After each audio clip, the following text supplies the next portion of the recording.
What if I told you that while millions of North Koreans face daily blackouts and chronic food shortages, one man starts his morning in a marble-clad mansion, boards a private Soviet jet, and ends his evening aboard a $7 million yacht?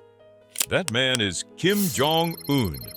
He governs one of the world's most isolated and oppressed nations, but he lives a life of unfiltered luxury, shielded from the hardships of his people.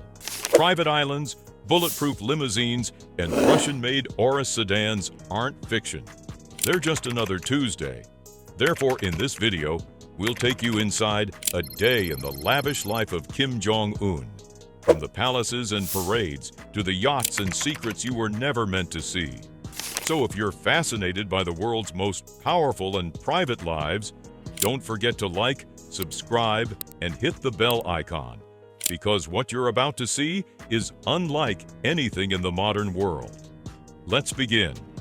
Morning at Ryong residence. Kim Jong Un's mornings don't begin with a press briefing or a stroll through the garden. They begin behind a wall of secrecy and steel. Tucked deep within Pyongyang lies the Ryong residence, North Korea's most heavily guarded and opulent presidential estate. Built in the 1980s and reinforced during Kim Jong-il's reign, the compound has evolved into a high-security luxury fortress, part palace, part bunker. Spread over an expansive tree-lined area, the Ryong compound features multiple residences, manicured gardens, and an array of high-end amenities.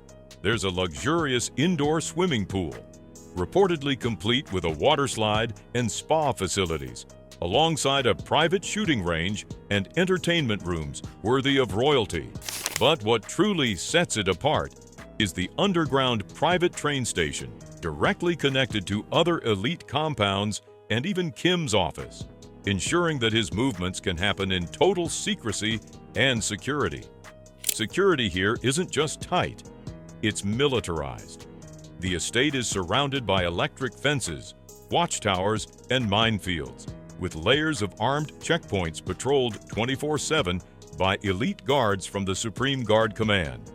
It's the perfect starting point for a day in the life of a man who rules with iron will, but lives in silk-lined luxury. Midday travels in Chamai-1. When Kim Jong-un takes to the skies, it's never in commercial airspace. His aircraft of choice? A heavily customized Ilyushin Il-62M, dubbed Chamai-1, named after North Korea's symbolic goshawk. While the exterior may retain its classic Cold War-era frame, inside it's a flying command center laced with luxury. Originally designed by the Soviets in the 1960s, the Il-62M was once considered the pinnacle of long-range travel. Today, Kim's version has been retrofitted with lavish interiors that rival any modern presidential jet. Plush leather seating, ornate carpeting, conference-style workstations, and gold-trimmed details define the cabin. There's even rumored to be a private bedroom suite, entertainment systems, and high-level encryption communications gear, allowing Kim to rule from the skies if needed. Afternoon drives in luxury vehicles. For most of the world, Kim Jong-un is seen waving from behind bulletproof glass during parades. But take a closer look, and you'll find that the North Korean leader is a connoisseur of elite automobiles.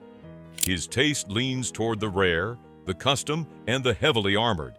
Every ride isn't just a car, it's a statement of power. At the center of his fleet is the Urus Senat, a Russian luxury sedan often dubbed the Putin Mobile. In 2024, Russian President Vladimir Putin gifted Kim not one, but two armored Urus Senat limousines, symbolizing deepening diplomatic ties. Each vehicle, worth over $500,000, is designed to withstand gunfire, landmines, and chemical attacks, offering both opulence and impenetrable security. But Kim's automotive empire doesn't stop there. He owns multiple Mercedes-Maybach S600s, often seen during his public appearances and international summits. These customized limousines, reportedly smuggled into the country in defiance of UN sanctions, feature privacy curtains, extended wheelbases, and interiors lined with wood, leather, and champagne flutes. He's also been spotted in a Rolls-Royce Phantom, one of the most exclusive luxury cars in the world. With its handcrafted interior and stately design, the Phantom reflects the regime's obsession with grandeur. In 2018, Kim made headlines arriving at a historic meeting in Won, confirming what satellite analysts had long suspected: his garage rivals that of billionaires. While most North Koreans ride bicycles or walk for miles, Kim glides through Pyongyang in vehicles designed for royalty. Each car is both armor and theater, designed not only to protect, but to project an image of invincibility on wheels. Evening retreats on the high seas. As the sun dips over the East Sea, North Korea's most elusive figure often vanishes from Pyongyang's corridors of power and reappears somewhere far more serene. The Wonsan coastline, where luxury meets secrecy. Here, anchored off the private shores of his beachfront mansion, floats one of Kim Jong Un's most extravagant indulgences, the Princess 95 MY, a British-built $7 million super yacht, sleek, polished, and equipped for royalty. The vessel spans nearly 100 feet and is fitted with amenities one might expect from a billionaire, not the leader of a closed-off regime. According to satellite images and investigations by outlets like NK News and New York Post, the Princess 95 MY is often docked alongside a private marina built exclusively for Kim's use. This luxury vessel boasts multiple decks, an expansive sunbathing area, a state-of-the-art entertainment system, luxurious staterooms, and even a jacuzzi. On board, Kim is said to host high-ranking officials, family members, and occasionally foreign dignitaries, always far from prying eyes.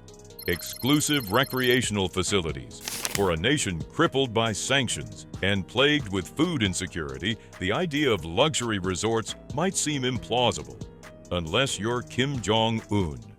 While most North Koreans are forbidden from leaving their provinces, Kim has carved out leisure spaces that would rival those of Western billionaires. At the heart of this indulgence is the Ryong Ski Resort, a gleaming facility nestled in the Taihua Mountains. Built at breakneck speed and opened in 2013, the resort reportedly cost $35 million, a staggering investment in a country with limited access to electricity and heating. But Ryong isn't meant for the public. It's designed for elites, foreign guests, and propaganda value. The resort boasts modern chairlifts, European-style lodges, high-end restaurants, and over 70 miles of slopes. Official state media hails it as a symbol of national pride, but insiders and defectors note that ordinary citizens are not allowed near the area without special clearance. In a nation where ration cards determine survival, these exclusive resorts are more than just extravagances. They're symbols of a dual reality, one for the ruling dynasty and another for everyone else. Contrasts with the nation's reality. While Kim Jong Un dines in marble banquet halls and surveys mountaintop resorts, millions of his citizens wake up to a far different reality, one shaped not by luxury, but by scarcity. In North Korea, daily life is a quiet struggle for survival. According to the United Nations, over 40% of the population is undernourished, and food insecurity remains widespread due to poor harvests, sanctions, and the regime's economic mismanagement. Bread lines are common, electricity is unreliable, and even soap and toothpaste are rationed in some provinces. Children are taught loyalty before literacy, while their parents toil in state-run factories for meager wages, often paid in rice instead of cash. There is no access to the internet, international news, or unrestricted travel. Speaking against the government or simply trying to flee can mean death or years in a labor camp. This isn't just a gap in wealth, it's a chasm in humanity, a calculated system where luxury isn't earned but inherited through power.